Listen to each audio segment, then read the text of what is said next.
Canadian Forces Snowbirds grounded for now. Why the team will be able to take off again. Hantavirus under the microscope.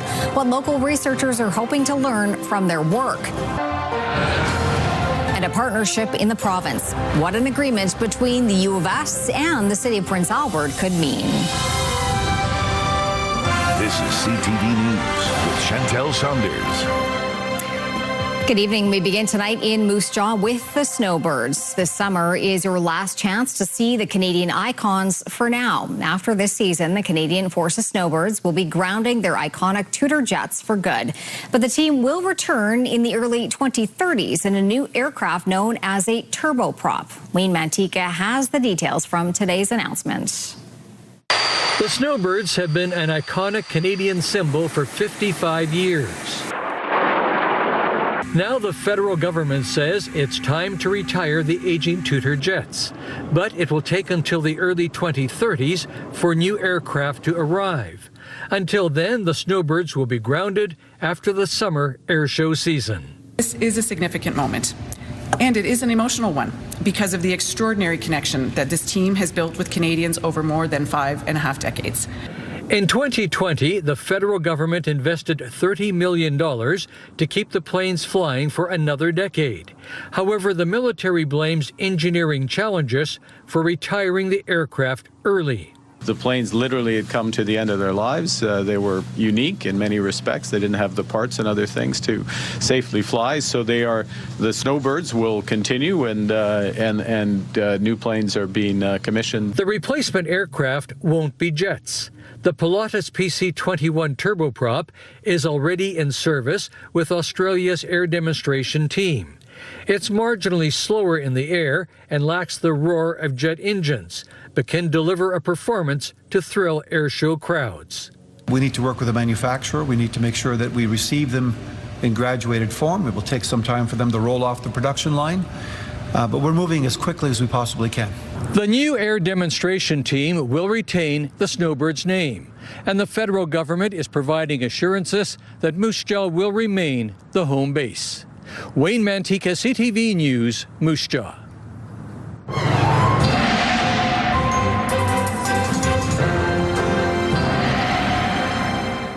Well, Jeff, a lot of people wondering if we're finally done with the snow for the season. Yes. Okay. You know, look, I thought we were done with the snow more than a week ago, but clearly Mother Nature had other ideas in mind. It looks as though we may be done with the snow, but we're still going to be dealing with rain and the risk of thunderstorms. We had a bit of a thunderstorm roll through Saskatoon late in the afternoon, and it's not a surprise. We've got we've got all that moisture out there. Temperatures are starting to warm things up, and so you get the convection, those convective showers, and the possibility of thunderstorms is certainly there. The good news is, for those of you looking for, the temperatures you were hoping for the long weekend, they're going to be coming this weekend. We'll have those details for you later on.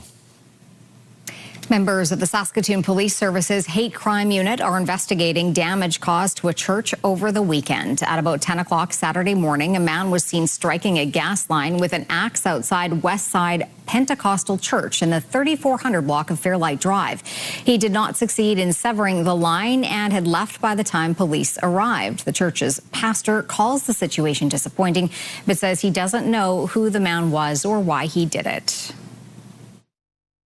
We're very thankful that someone intervened and the person fled, and that there's no serious damage done. But we're concerned about the safety of the church and other churches in the area.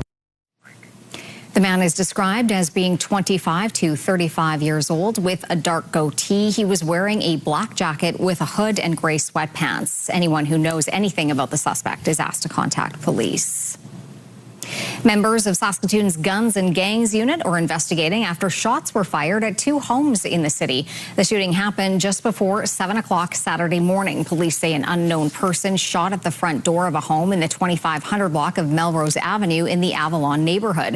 SPS says he was driving a dark car. They say a minivan was then seen driving up to the house, and then both vehicles sped away. No one was injured in the incident. Then at about 2 a.m. yesterday morning, a person at a home in the 100 block of Gladmere Crescent in the Queen Elizabeth neighborhood called police saying that several people tried to break into his home.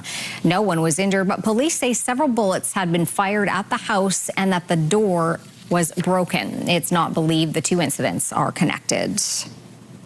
A 36-year-old man was arrested after a surprise visitor was found in a residence on Main Street. Police were called at about 1:30 Sunday morning, where the occupants reported a man they did not know, who was not wearing any clothing, was in their suite. The man, who appeared to be intoxicated, was taken into custody and released into medical care. SPS says he will be charged at a later date with willfully committing an indecent act and unlawfully entering a dwelling.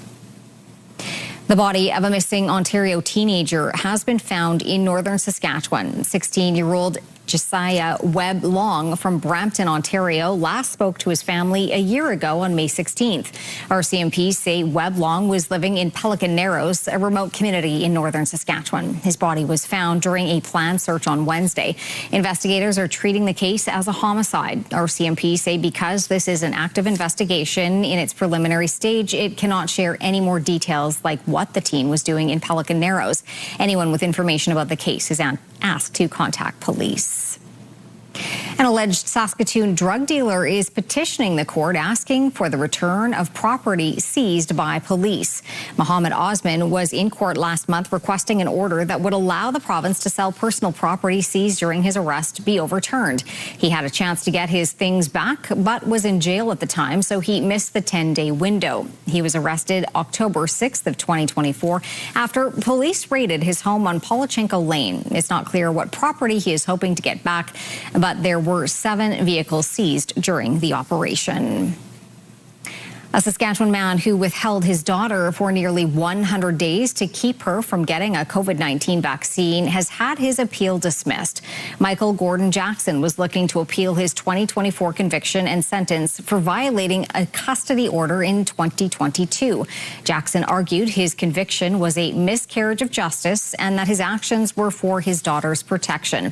In the court's dismissal decision of the conviction and sentence appeal, Jackson was granted leave to appeal his sentence, meaning he could appeal the case to the Supreme Court. The Saskatoon man who was a prominent voice against the COVID-19 mandates and vaccine has died. Mark Friesen was outspoken during the pandemic and headed up several rallies fighting the rules, saying they violated his rights. In 2021, Friesen was one of the Saskatoon patients transferred to an Ontario hospital for care during the pandemic. He received several tickets, and in 2023, he was found guilty of violating public health orders. He also ran as a candidate for the former People's Party of Canada and Buffalo Party. Mark Friesen died last week. According to his wife, Mark Friesen had been diagnosed with dementia and ALS in recent years. An investigation is underway following a fire at Cosmo Shred over the weekend. Firefighters were called just before 6 o'clock Sunday morning. Smoke and flames were coming from outside the building when they arrived. Everyone who was inside escaped safely. No one was injured. The investigator will try to determine the cause and damage estimate. Researchers in Saskatoon are making new advances in Hantavirus. It comes following multiple deaths on a cruise ship, which brought the rare but deadly virus into the spotlight. As Carla Shinkrick reports, scientists at Vito say the work they're doing could help stop the illness before it spreads to people.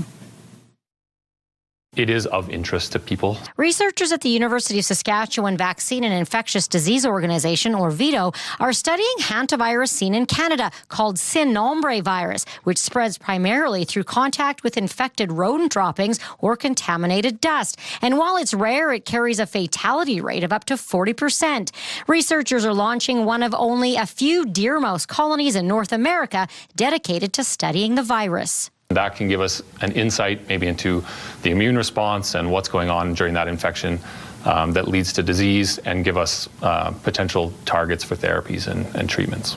That work is helping scientists answer a key question: how hantavirus can live inside deer mice without making them sick. We want to find and study what the virus looks like in Canada, so we can get an idea of what that risk looks like to people in Saskatchewan and on the prairies. So there's a prairie element to it. Hantavirus has been in the spotlight recently because of 3 deaths on a Dutch cruise ship. That was Andy's hantavirus, which is different than the one we see here and can be transmitted from human to human. Warner has been assisting the global effort to look into the deaths. We're hoping that any of the insights that we gain from our cell culture and our animal studies will will lead to therapeutic targets that will be applicable for both viruses. The work at Vito also supports broader efforts to prepare for future emerging infectious diseases. Researchers say the goal is to better understand how viruses move between animals and humans and ultimately stop outbreaks before they start. The research has global implications, but also highlights the growing role our province plays in infectious disease research. Carla Shinkrook, CTV News, Saskatoon. The University of Saskatchewan and the City of Prince Albert have a new agreement. Jasmine Pelche reports on the agreement and how it could affect the city's approach to challenges Prince Albert is facing. The working relationship between the University of Saskatchewan and the City of Prince Albert has entered a new phase. This really not only expands from the center here, but it puts all the resources of the University of Saskatchewan behind us. The university and the city signed a memorandum of understanding on Tuesday that the city hopes will help develop research-based solutions to issues Prince Albert is facing. This builds on an existing relationship between the city and the university. The university conducted a very insightful piece of research on homelessness. They've also provided research on other significant issues, whether related to addictions, mental health. The MOU formalizes a structure for the city to work with USask researchers to improve development, transportation, health and wellness, and recreation. For example, the Mobile Complex Needs Initiative, the city is doing that, but we're not sure how effective that is. So we've engaged in an evaluation program of that activity. We're going to talk to people who are being served by it as well as the people who are delivering it to see how we can make it better. The principal of the Prince Albert campus says this will open new opportunities for students. What this allows us to do is expand our graduate programming. It also allows us to enhance the undergraduate student experience because now they are able to go out and actually do research and work with a variety of different groups here with the City of Prince Albert. The MOU follows a similar one between USask and the City of Saskatoon, where different working groups focus on different issues the city is facing. The MOU will be reviewed every 4 years. Jasmine Pelche, CTV News, Prince Albert.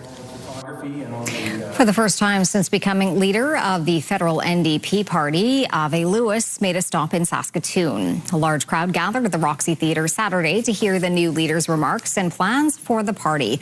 Lewis spoke to a number of topics he felt were relevant to Saskatchewan, including agricultural policies, a need to revive the Saskatchewan Transit Company, and concerns about artificial intelligence.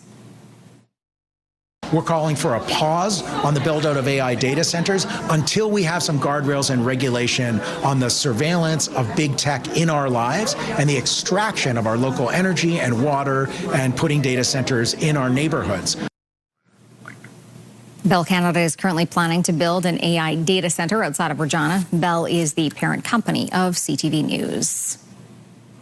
The federal government is supporting Black entrepreneurs with more than $2.3 million in funding. The Minister of Women and Gender Equity was in Saskatoon today to announce funding for 2 Saskatchewan-based organizations.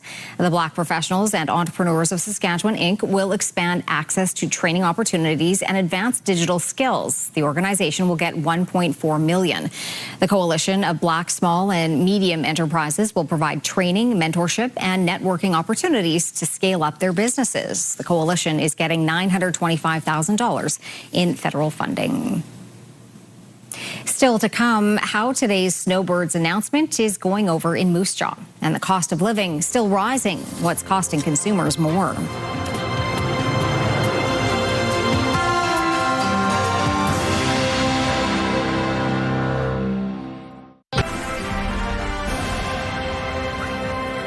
You're watching CTV News live from downtown Saskatoon. Thanks for staying with us. Earlier, we talked about the Snowbirds and plans to ground them until new aircraft are available for the team. When they get back in the air, Moose Jaw will still be their home base. But as Donovan Mace reports, the pause is still a disappointment for a city the Snowbirds have called home for decades. Seen by Canadians coast to coast and airshow enthusiasts worldwide, the iconic colors of the Canadian Forces Snowbirds are close to Darren McCormick, whose father helped paint them. They're a huge symbol of Canadian military, the expertise of the pilots. He and his wife are driving across Canada, stopping in Moose Jaw to walk their dogs only to find out the planes his father once painted will be grounded. It's disappointing. This is something that I think does put out a lot of pride for Canadians of all ages. You see a great big heart in the sky, it just makes you smile. The air demonstration team has close ties to the city, based in 15-wing Moose Jaw since their formation in 1971. Local air shows they perform in bring thousands of visitors each year. That's an economic boost for our community. We're very fortunate to have them, and you know, it's just an amazing thing to have. A symbol of the country, the province, and the community to the world. We owe so much to this team. So much. And they've represented our country so well. The Snowbirds are cherished to all of us.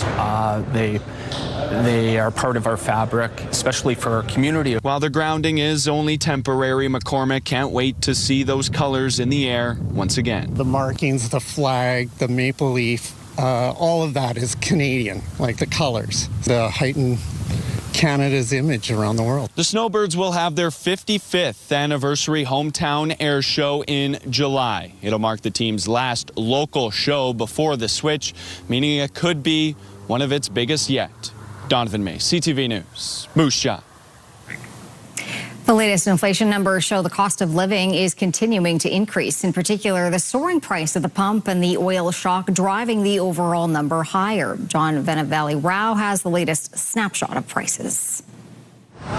In Toronto, where gas prices are well over $1.90, many motorists we spoke with said they worry they'll go even higher.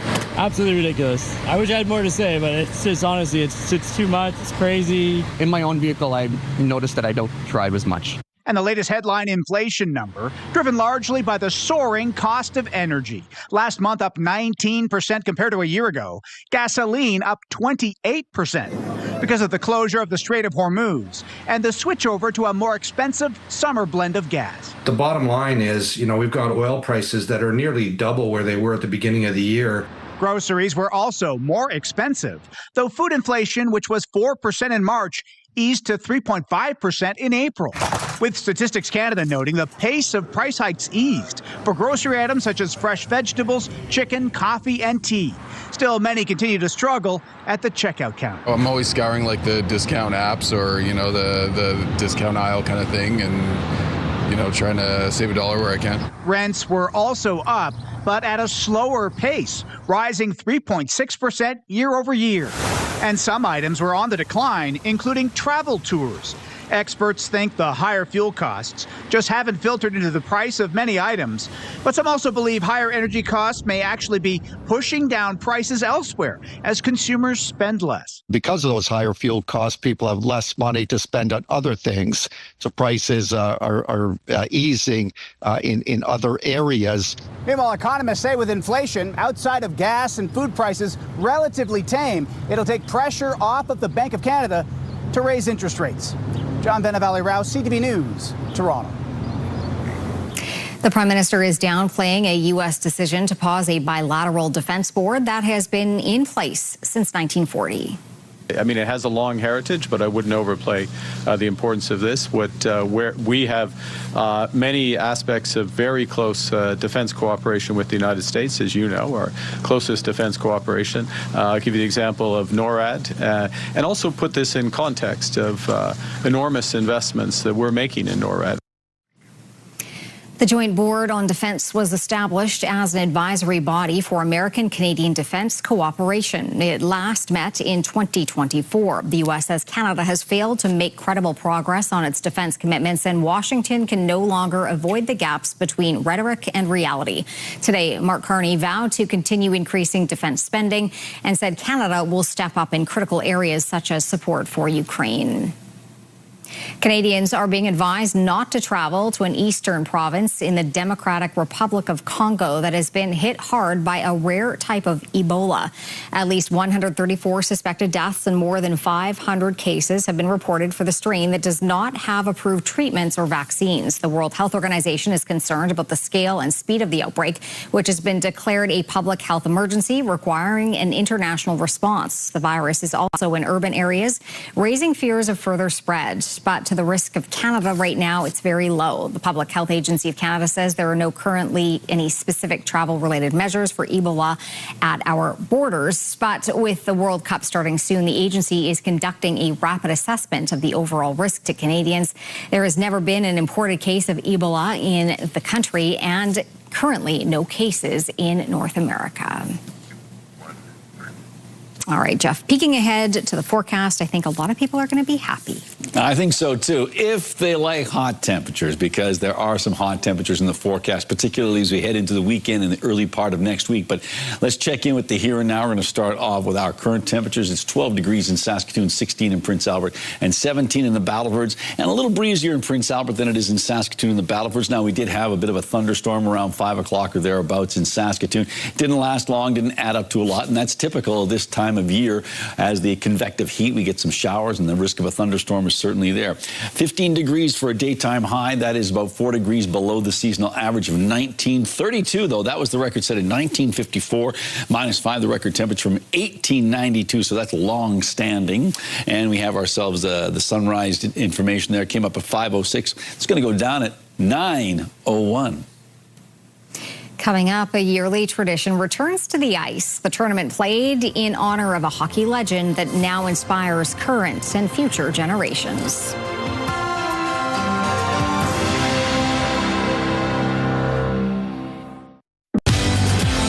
We're learning more about the future of the Snowbirds. We're following up on today's announcement by the federal defense minister, including a conversation with the local MP.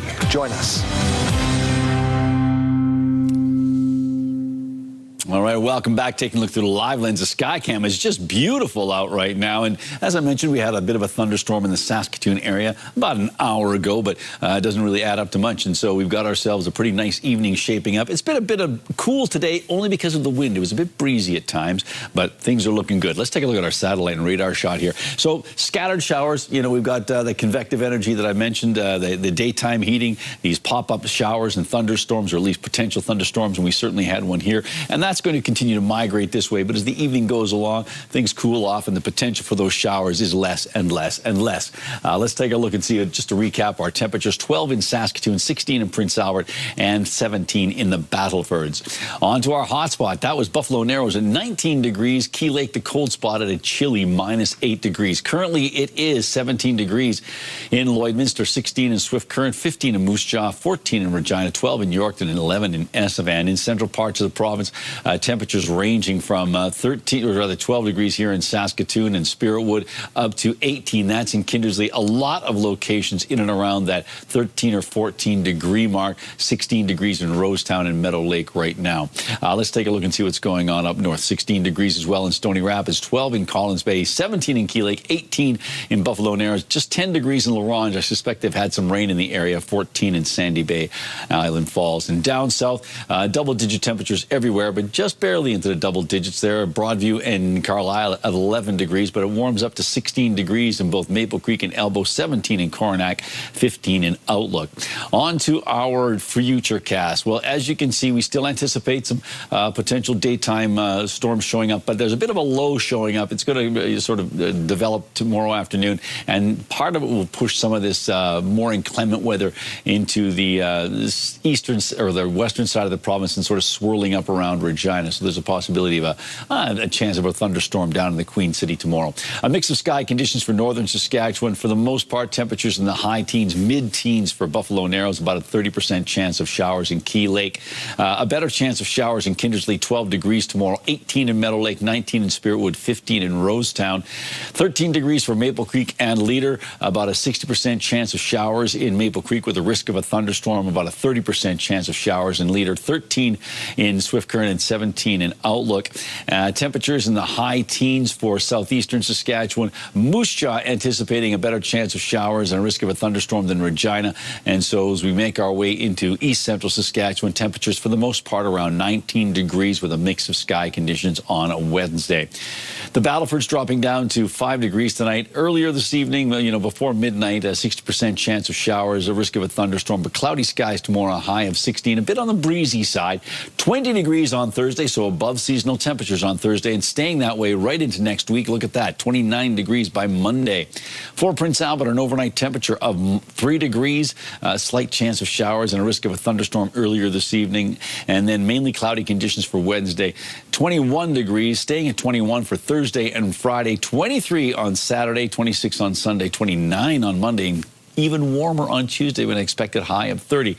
Saskatoon, we've got ourselves 3 degrees with less cloudy conditions, winds backing off, and then they pick up a little bit tomorrow, 19 degrees with moderate winds out of the southeast, and then 19 again on Thursday, but into the 20s and staying there right into next week. And as you can see, the weekend's looking rather warm, and especially the early part of next week, 29 on Monday and Tuesday.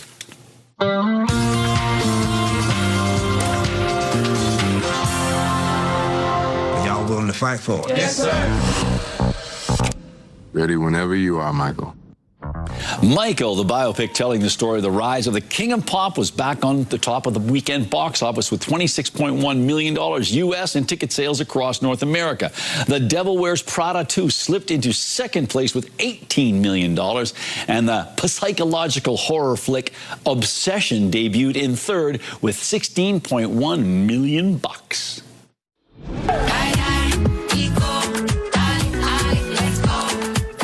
Music superstar Shakira has been acquitted in a long-running dispute over the tax payments. By the way, that's Shakira doing Die Die. It is serving as the official song of the FIFA World Cup, marking a repeat for the Colombian singer who sang the official song for the 2010 tournament. Now, back to the legal issues. A Spanish court has ordered the government there to return more than 55 million euros in wrongly imposed fines. Yikes. Shakira previously reached a deal with prosecutors over tax fraud allegations in 2023. Watch the wind. Yeah. Here we go. Yes!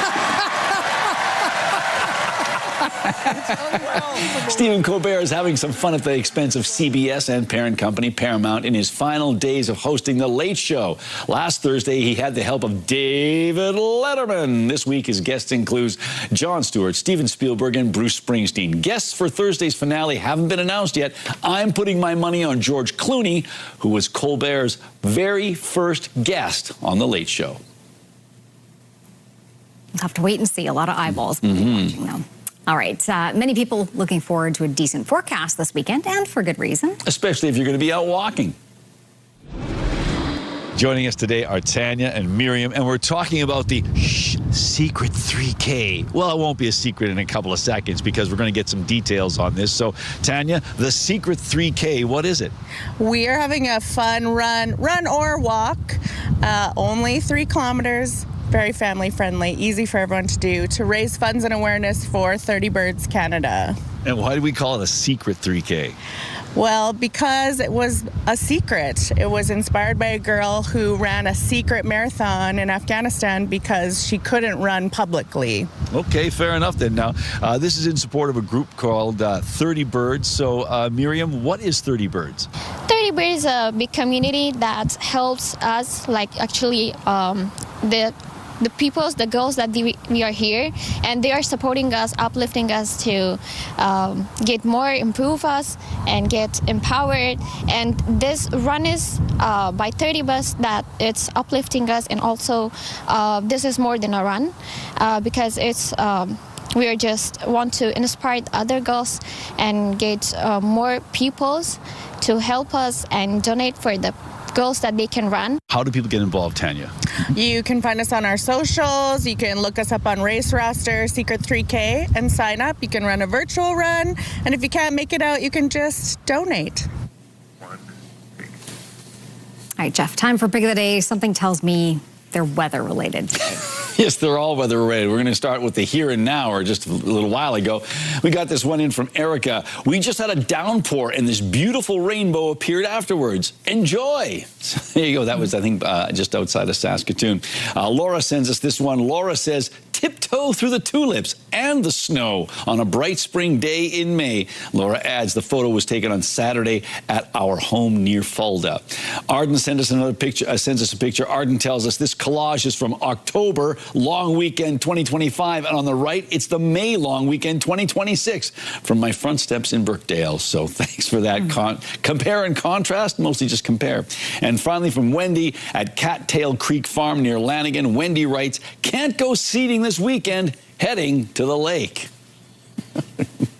And if you'd like to send us an image, you can do so by sending it to cfqcnews@ctv.ca. And please put pick of the day in the subject line. It helps us sort through the mail. Still to come on CTV News, a Saskatchewan hockey legend remembered over the weekend. The teams that come together for an annual tournament.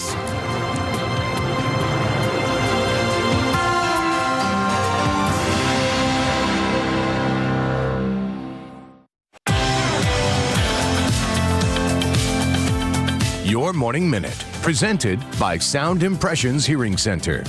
Joined by Cassandra Grabowski from Sound Impressions, and your shirt says it all, the IG Wealth Management Walk for Alzheimer's. Give us the details. Absolutely. Saturday, May 30th, registration 10 a.m., walk starts at 11, and it's going to be a great day. I love that. Now, obviously, Sound Impressions involved as a sponsor. Why? There's a link between hearing and potentially having Alzheimer's. Absolutely. So untreated hearing loss, even mild to moderate, 2 to 3 times more likely to have some form of Alzheimer's or dementia. And we're talking about an increasing number. By 2030, we expect to see what? 1 million in Canada. So it is something that we really need to support. There you go. For more information, you can find Cassandra and the team at soundimpressions.ca. CTV Your Morning Saskatchewan runs Monday to Friday, 6 to 9 on CTV and Crave.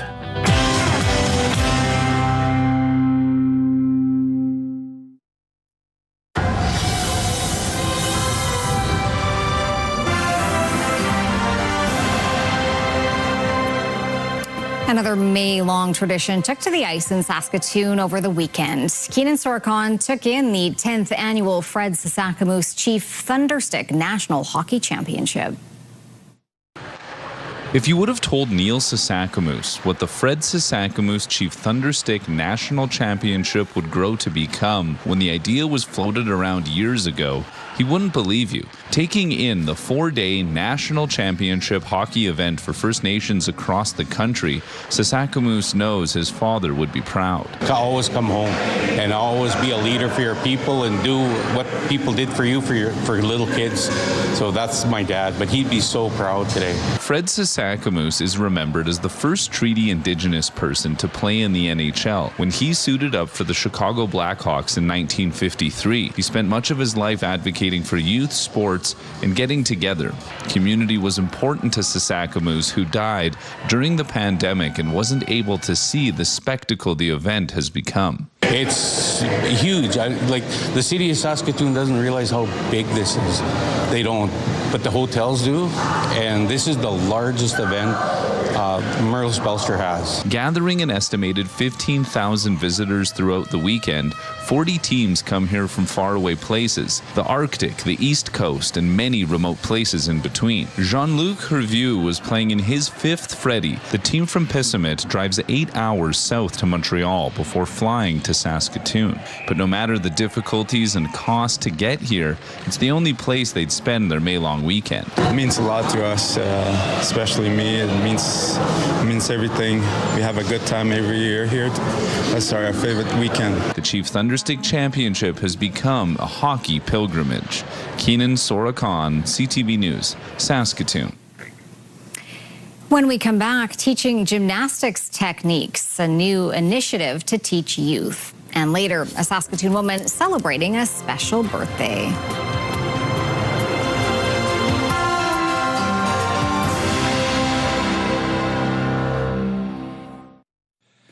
All righty, time for the rural forecast. We'll take a look at Wednesday. And as you can see, temperature on the rise. some places. The places where it's not so hot is going to be where it's going to be raining. That includes Lloydminster and Kindersley, daytime high of in and around 13 degrees. But as we make our way to other parts of the situation, as you can see, we've got ourselves temperatures that are actually, warming up quite nicely. Look at that, approaching 20 degrees in Melfort and Wynyard, getting to 20 degrees in Hudson Bay. And then as we take a look at what's going on down south, a bit more unsettled conditions in some parts, possibility of some showers and thunderstorms, but still temperatures for many places in those high teens, and that's certainly true of parts of central and eastern Saskatchewan. Does that, well, it doesn't include Turtleford because that's up north, and anticipating a chance of some showers, a risk of a thunderstorm. Winds out of the east at 30, so a bit of a rough go, but temperatures are warming up. And by the way, Turtleford is going to be having, I think it's World Turtle Day on Saturday, and a community cleanup day as well. So, and Turtleford is also where internet plans of up to 1 gig are available from SaskTel.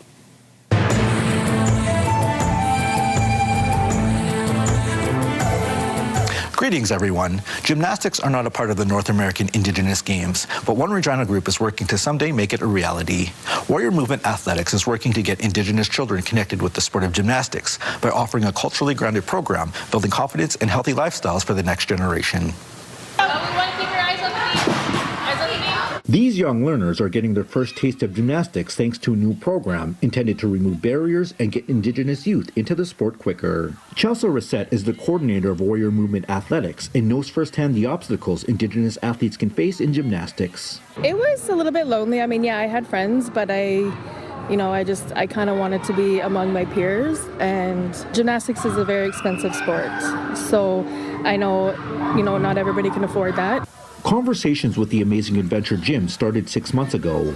They created a layout of what the program hopes to accomplish, easing learners into the gym, getting kids active, and making the space fun. It's such a great fundamental skill for any sport that you're doing. We are building, those strong fundamentals, and that can lead you into soccer, that can lead you into football, can lead you to anything, or just building a healthy lifestyle. I think it's just such an important sport to even put your feet into and just try. Scotland Riel Eterno is instructing the first session, teaching how to land safely on the ground and getting students acquainted with the parallel bars and balance beam. For her, teaching in a supportive and positive manner equates to a better overall performance. I think they can do a lot. I didn't expect them to be able to do as much things as they did, but they impressed me and they did really good. Reset started gymnastics at 2 years old, practicing and competing before coaching for 12 years. For her, this 8-week program is just a start, getting Indigenous children moving and interested in a sport which has given her so much, with the hope it will one day catch on in Indigenous communities. We don't want to make them feel left out if they can't do cartwheel. We want to help them with, the steps to get there. So basically, our first class is just a little get together and, help them have fun. The youth program is supported by Gymnastics Saskatchewan. If you have a story you would like to see in this segment, here's how to reach us. You can contact me by email, and you can also watch past episodes and segments of Indigenous Circle on our CTV Regina and CTV Saskatoon websites. Indigenous Circle, brought to you in part by Saskatchewan Indigenous Enterprise Foundation, growing the First Nation entrepreneurial spirit. The Saskatoon Valkyries had to battle winter-like conditions for their home opener over the weekend. The 10-time Western Women's Canadian Football League champions hosted the Manitoba Fearless at SMF Field with snow, sleet, and temperatures around 1 degree. Teams played tight defense due to the weather. The Valkyries held on to a 7-0 win thanks to a 56-yard touchdown run. The Valkyries are back at SMF Field to host the Regina Riot on Saturday. The Saskatchewan Roughriders were in Calgary for the first of 2 preseason games. Fans got to see some new faces, including quarterback Braden Shager. Shager again standing in the pocket. Nobody open. Scrambles to his right. Motioning downfield. Gets the ball. Turns the corner. 15 at the 10. At the 5. Lunges for the pylon. Did he make it in the corner? Touchdown, Saskatchewan. Shager scored the team's only touchdown late in the fourth quarter on a 20-yard run. He was 8 for 10 passing for 139 yards. The Riders would drop the preseason opener 2015. The team is back in Saskatoon for more camp before the final preseason game against Winnipeg at Griffith Stadium in Saskatoon. Some sad news for the Riders tonight. Former teammate and Grey Cup champion Dale West has died. Raised in Saskatoon, West played for the Riders from 1962 to 1968. In 1963, he recorded 10 interceptions. And in 1966, he won a Grey Cup, the team's first. After football, he was a teacher in Regina and served on the Regina Public School Board. Dale West was 84 years old. Saskatchewan-based Information Services Corporation, or ICS, has been sold for around $1.2 billion. Toronto-based investment service company Plenary Americas is set to take over the company in an all-cash deal following unanimous approval by ISC's board of directors. ISC will remain headquartered in Regina and continue to operate as an independent provincial company. ISC provides registry and information management services for public data and for records for the province. The deal is expected to close sometime in Q3 of this year. Turning to our local gas prices, the average price in Saskatoon, it is $1.83 a litre. The lowest price in town, $1.76.9. On Saskatchewan markets, Cameco finished the day down at $1.4225 and Nutrien remained unchanged. Coming up, a Saskatoon woman celebrates more than a century. Then a suited stunt at a zoo ends behind a different set of bars.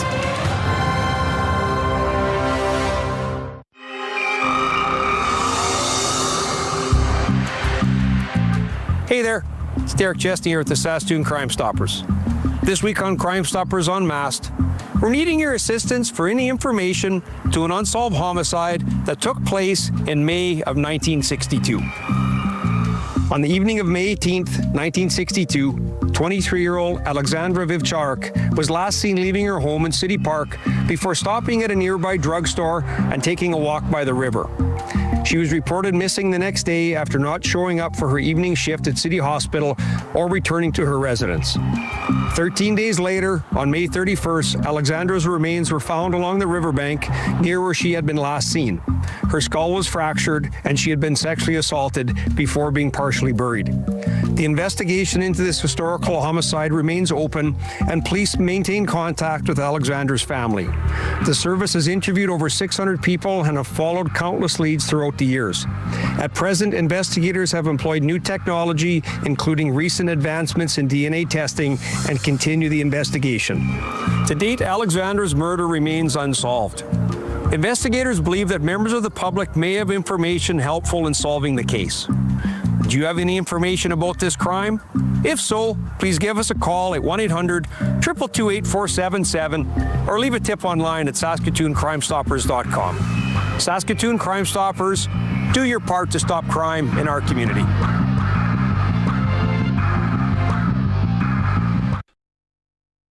Select Hair Services brought to you by Sage, the beauty bar. Well, a Saskatoon woman celebrating a special birthday over the weekend. Helen Schreiner marked her 103rd birthday with a celebration at St. Joseph's Home alongside her family, many of whom traveled in for the occasion.